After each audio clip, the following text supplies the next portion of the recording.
I will handle this. Welcome along, gamers, to this look at God of War. My god, does this look good. Are you getting excited?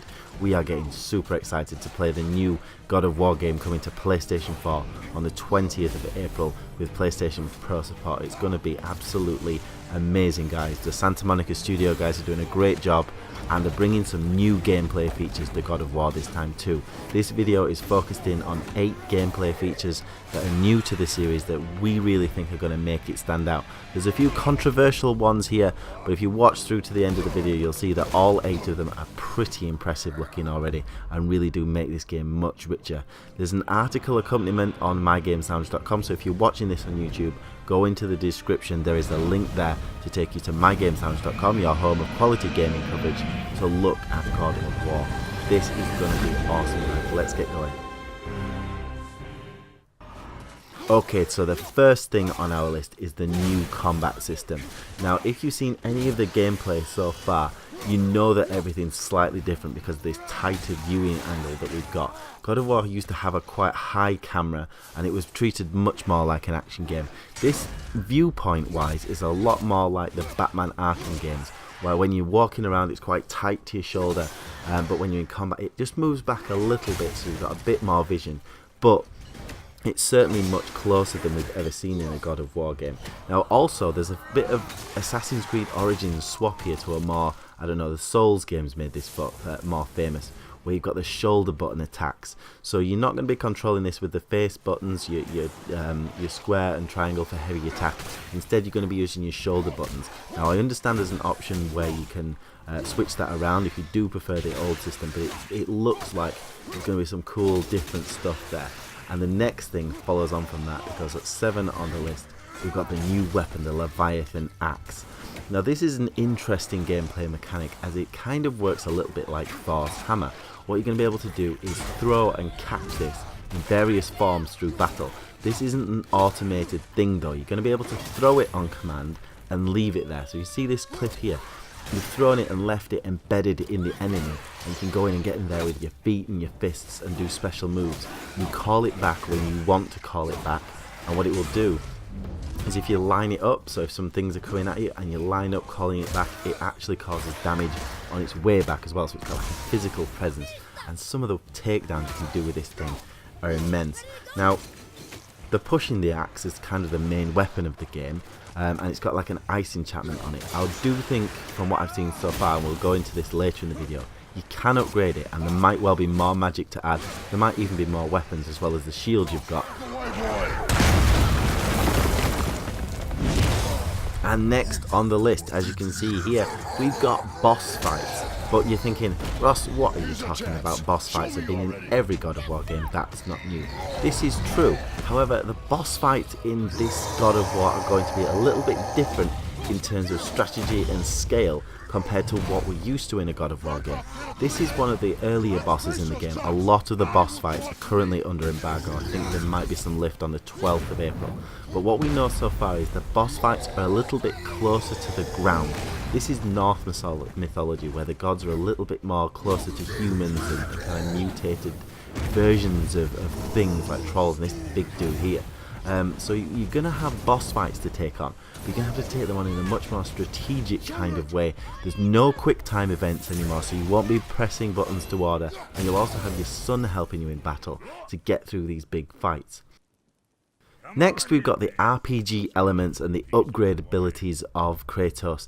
And this is very, very, shall we say, light on information, but you can clearly see everything you do gains you XP. It's not so much like the red orbs and things of the past. You'll be collecting XP as you go, and be using that to develop your weapons and your character and gear as well, from what it seems.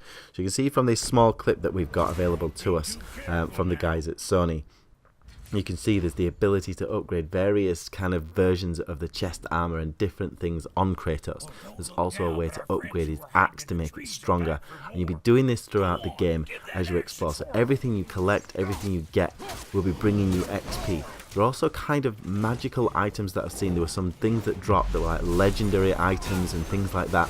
out of chests and out of like much tougher enemies that you defeated. So there is this kind of RPG element. I feel like it's kind of RPG light, maybe a bit like the Tomb Raider games, but certainly enough to make it deeper. This is another thing that I'm just certainly looking forward to. There's a huge focus on exploration in this God of War, where before it was kind of like how to get from one section to another between all the action and get to the next big boss fight. There seems a really big focus on this God of War going into the world of this kind of Norse mythology and this journey between you and your son as Kratos. This means there's going to be sections between battles where you're solving puzzles together, but you're also exploring the world. And they have said, while it's not open world, so it is more of a linear story, there will be rewards for people that go off the beaten track and get into things like dungeons, caves, and just explore around where you are. So it's kind of like Uncharted 4 territory, where it wasn't exactly open world, but there were sections where there were lots of things you could do and get out there and see. Now, I'm not sure how expansive this goes, but it does seem like it could be big, with the game estimated over 20 hours of gameplay. What are you doing? Now his guard is up. This is one for me that really stands out, and it standed out all the way through the build-up to God of War. And this is his son. I'm going to try and say his name properly now. ATREUS is how I think it's said, but forgive my northern Britishness if I got that wrong. He's going to be your companion on this journey, and what's unusual about that is Kratos has just generally been on his own.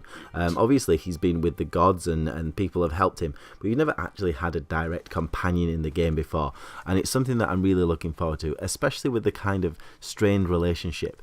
Now, the backstory is that Kratos wasn't actually around for a long time with his mother. Now Atreus' mother has passed away for unknown reasons, and I'm sure that'll be unveiled as we go through the story. So there's a bit of a relationship kind of to develop there, and it should be interesting to see how the son actually does, because he's got powers too. He's son of the God of War, so he's basically got some special abilities. Speaking of the God of War himself, Kratos is going to be deeper in this game too. Kratos was angry, he was an angry guy, and these kind of things were what we were used to seeing. But what we're going to see in this game is a change. He's going to be a father, and he's going to be a mentor to his son. And as you saw from the trailer, the amazing one that came at E3, where he was guiding his son around doing this hunt. And I'm hoping to see more depth from Kratos this time. He was a very, very good character, and he was what he was. But the story that he told was over a very specific period of time. So I'm really hoping to see this one, him kind of growing and being much more, shall we say, adult about things, being a bit calmer and getting into scraps when he needs to, but also being a bit gentler when he needs to as well. Although he's still going to do things like this. As I was looking for footage, I found him pummeling someone to bits. So he's still a little bit angry, but maybe a bit deeper. The last thing, one of the big things that I enjoyed about the original God of War series was all the mythology that they managed to kind of bring out through the game, and it got people interested. People were reading about the Greek gods and all the things, the Mount Olympus. It was really cool. Now, this is taking a turn into the Norse mythology, which is a very, very different style of mythology. There are similarities, which is a good way to bring the two things together. But everything's a bit more grounded. There's a little bit more of a connection with humans, although Zeus was banging humans left, right and centre and making kids everywhere. But the Norse gods are a little bit grounded, and this is why they've gone with this bit more serious, closer tone.